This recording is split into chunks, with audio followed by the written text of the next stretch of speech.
জেকোড C3 B25 GS D সিৰিজৰ পেপাৰখন লৈছোঁ আজি সায়েন্সৰ। আজি প্ৰথম কুৱেশ্যনটো হৈছে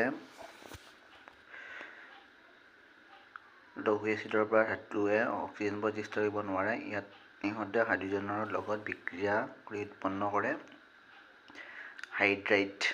অপশ্যন নম্বৰ বি। 2 নম্বৰ, ৰন্ধনৰ সময়ত ব্যৱহৃত বৰ্তনৰ তলফালে ক'লা পৰে কিয়নো? কাৰণটো হৈছে কি ইন্ধনটি সম্পূৰ্ণৰূপে দহন নহয়। Option number C. 3 নম্বৰ, পৰ্যাবৃত্ত তালিকাত স্থান বিবেচনা কৰি তলৰ কোনটো মৌলৰ আটাইতকৈ বেছি ষ্টাৰভূমি বুলি অনুমান কৰিব পাৰি? গাৰিয়াম। অপশ্যন নম্বৰ এ। 4 নম্বৰ, বৰণ এটা অধাতু আৰু পৰ্যায়ৰ তালিকাত বৰণৰ স্থান হ'ল বৰ্গ 13 আৰু পৰ্যায় 2। তেন্তে বৰণে কেনেকৈ বেলেগ মৌলৰ সৈতে বান্ধনি গঠন কৰে? Option number B. 3টা ইলেক্ট্ৰন ভাগ বতৰা কৰি বেলেগ মৌলৰ সৈতে বান্ধনি গঠন কৰে। এইবাৰ আহিছোঁ 5 নম্বৰ প্ৰশ্নটো।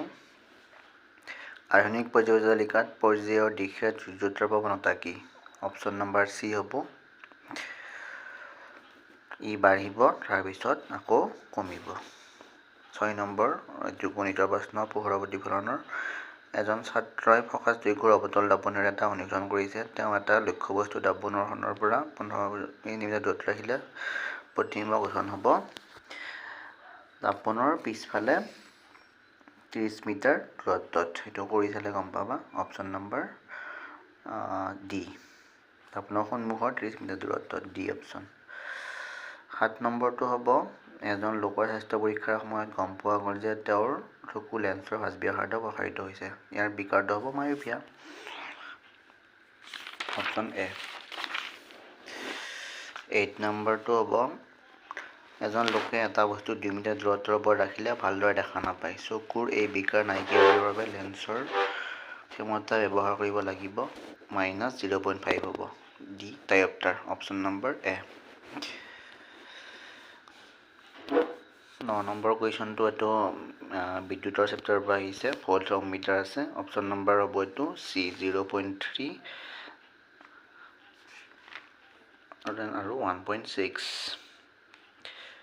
10 নম্বৰ কুৱেশ্যনটো আছে, ধাতুৰ বৈদ্যুতিক সামগ্ৰীসমূহ সাধাৰণতে ভূমি সংযোগী তাঁৰেৰে সংযোগ কৰা হয়। তাঁৰডাল ভূমি সংযোগী কৰাৰ কাৰণ হৈছে কি? অপশ্যন নম্বৰ বি হ'ব, বিদ্যুৎ অৱক্ষয় ৰোধৰ বাবে। 11 নম্বৰ, বৈদ্যুতিক প্ৰৱাহ উৎপন্ন কৰা সঁজুলিক বোলা হয় generator. Option number D. 12 number, 4টা মাধ্যম PQRS প্ৰতিৰোধে 1.23, 1.5, 1.25 আৰু 2 কোনটো মাধ্যমৰ পৰা সৰ্বোচ্চ হ'ব? এইটো হ'ব পি মাধ্যমেৰে। নেক্সট 13 নম্বৰ, কোনটো বিকল্পই সূৰ্যোদয় আৰু সূৰ্যাস্তৰ সময়ত বেলিটো ৰঙা পৰা সমৰ্থন কৰে? এনচাৰটো হ'ব বি। সূৰ্য আৰু পৃথিৱীৰ মাজত দূৰত্ব হ্ৰাস পায়। Option number B. 14 number question, তলৰ কোনখিনি আৱৰ্জনাক ঘটক জীৱ নিম্নীকৰণ গতি হিচাপে ভাগ কৰিব পাৰি? আমাৰ ৰাইট এনচাৰটো হ'ব option number B, polythene bag, প্লাষ্টিকৰ পুতলা। 15 নম্বৰ কুৱেশ্যন, তলৰ কোনটো প্ৰক্ৰিয়া সৌৰশক্তিৰ দ্বাৰা প্ৰজ্বলিত বৈদ্যুতিক চাকিৰ ব্যাখ্যা কৰে? অপশ্যন নম্বৰ বি, সৌৰশক্তিৰ পৰা বৈদ্যুতিক শক্তিৰ ৰূপান্তৰ। 16 নম্বৰ, আকৌ এইটো পোহৰৰ প্ৰতিফলন চেপ্টাৰটোৰ পৰা আহিছে। অংক এটা -5 ডায়েটাৰ হ'ব। অপশ্যন নম্বৰ এ। 17 নম্বৰ কুৱেশ্যনটো হ'ব অপশ্যন নম্বৰ চি, TW। এইটো বিদ্যুতৰ অংক আছে, কৰি চাব লাগিব এইটো। 18 নম্বৰ কুৱেশ্যনটো অপশ্যন নম্বৰ বি, 3টা অক্সিজেনৰ পৰমাণু অজন এটা অণু গঠন কৰে। 19 নম্বৰ, তলৰ কোনটো সৌৰশক্তি আধাৰিত নহয়? অপশ্যন নম্বৰ বিটো হ'ব নিউক্লিয় শক্তি।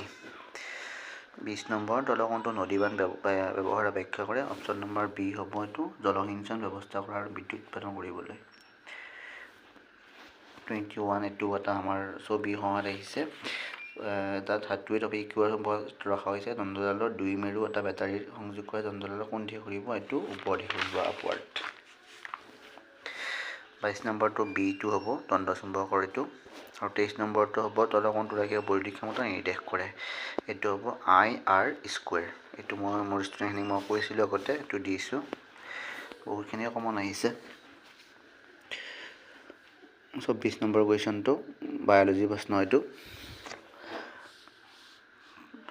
পাইৰুটি অণু ভাঙি কাৰ্বন ডাই অক্সাইড পানী শক্তি উৎপাদনৰ বিক্ৰিয়াটো সম্পাদিত হয় মাইটকণ্ড্ৰিয়াত।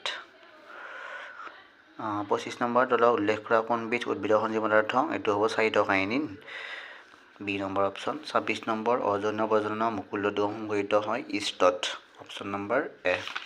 একেবাৰে সহজ প্ৰশ্ন, একদম কমন। সমহস্ত অংগ উদাহৰণ হৈছে কি? আমাৰ বাহু আৰু কুকুৰৰ আগঠেং, একেবাৰে সহজ প্ৰশ্ন। সেইটো হ'ব আৰু আমাৰ আলু আৰু ঘাঁহৰ শিপা গোটেইকেইটাই হয়, গতিকে আমাৰ ৰাইট এনচাৰটো হ'ব all the above, option number D. বিবৰ্জনত জড়িত কোনটো সাধাৰণভাৱে জড়িত? এইটো হ'ব এনাচিনাস্কুলেত্ৰ, একেবাৰে সহজ প্ৰশ্ন, এইটো কমন, কিতাপতে আছে এইটো। মানুহৰ বৃক্ক কোন দুটা অংশৰ অন্ত? এইটো ৰেচন, এইটো পাইছোঁ আমি। 30 নম্বৰ আমাৰ জিনিয়া সাঁচৰ পৰা আমি কি আভাস পাওঁ? উত্তৰটো হ'ব আফ্ৰিকান মূলৰ, অপশ্যন নম্বৰ বি। 31 নিষেচন হ'ল ডিম্বাশয়টোৰ কি হয়? এইটো হ'ব প্ৰায় এদিন জীৱিত অৱস্থাত থাকে, অপশ্যন নম্বৰ বি। 32 কুৱেশ্যন মানুহৰ ক্ষেত্ৰত সাধাৰণ চিপছলিক চাপৰ প্ৰায় মাত্ৰা? এইটো 120 mm হ'ব, এইটো অলপ ভিতৰৰ পৰা দিছে। বাদুলি আৰু চৰাই ডেউকা হ'ল এইটো আমাৰ সমভিত্তিক অংক, একেবাৰে সহজ। তলৰ কোন প্ৰজাতিৰ জীৱৰ দেহৰ বিভিন্ন দিশত জড়িত? চিম্পাঞ্জীৰ, অপশ্যন নম্বৰ ডি। 34 কুৱেশ্যনটো। 35টো হ'ল option number B bisexual. 36 number option number A অপসৰণ বিক্ৰিয়া, এটা বিক্ৰিয়াৰ নাম দিছে, বিক্ৰিয়াটো উদাহৰণ দিব দিছে আমাক। এইটো অপসৰণ বিক্ৰিয়াটো সকলোৱে জানে, এইনৰ ষ্টুডেণ্ট। 37 তলৰ কোনটো যৌগক ছ'ডা এচিড নিৰ্বাচনটো ব্যৱহাৰ কৰা হয়? Option number NaHCO3, option number D. ৰাসায়নিক বিক্ৰিয়া নঘটে ক'ত নঘটে? মমবাতি কলত নঘটে, একেবাৰে সহজ। প্ৰথম pH মাত্ৰ 7, জানাই সকলোৱে, pH সমান 7 হ'লে প্ৰথম বিক্ৰিয়া হয়। 40 number question number B. 41 baking ছ'ডাৰ পৰা ছ'ডিয়াম কাৰ্বনেট কেনেকৈ পাব পাৰি? এইটো বেকিং ছ'ডা কি কৰি পেলাই? গৰম কৰি। 42 তলৰ কোনটো বিকল্প ৰাসায়নিক বিক্ৰিয়াৰ সময়ত হোৱা উৎপাদিত যৌগক সূচায়? এইটো 12FeO, এইটো কেমিষ্ট্ৰি কুৱেশ্যন। 43 নম্বৰ কুৱেশ্যনটো হ'ব অপশ্যন নম্বৰ বি মেথানয়িক এচিড। 44 খাদ্যবস্তু ভৰাই ৰখা পাত্ৰবোৰত টিনৰ প্ৰলেপ দিয়া হয়, জিংকৰ নহয়, কাৰণটো হৈছে কি? জিংক টিনতকৈ অধিক সক্ৰিয়, একদম মানে ইজি প্ৰশ্ন। 24 কাৰত বিশুদ্ধ সোণ বৰ কোমল, সেয়েহে বিশুদ্ধ সোণৰ গহনা তৈয়াৰ কৰা হয় অসুবিধাজনক, কাৰণটো হৈছে কি? চিলভাৰ বা কপাৰ দি, অপশ্যন নম্বৰ এ। এইকেইটা হৈছিলে আমাৰ আজি ডিৰ চিৰিজৰ এনচাৰ, তোমালোকে মিলাই ল'বা।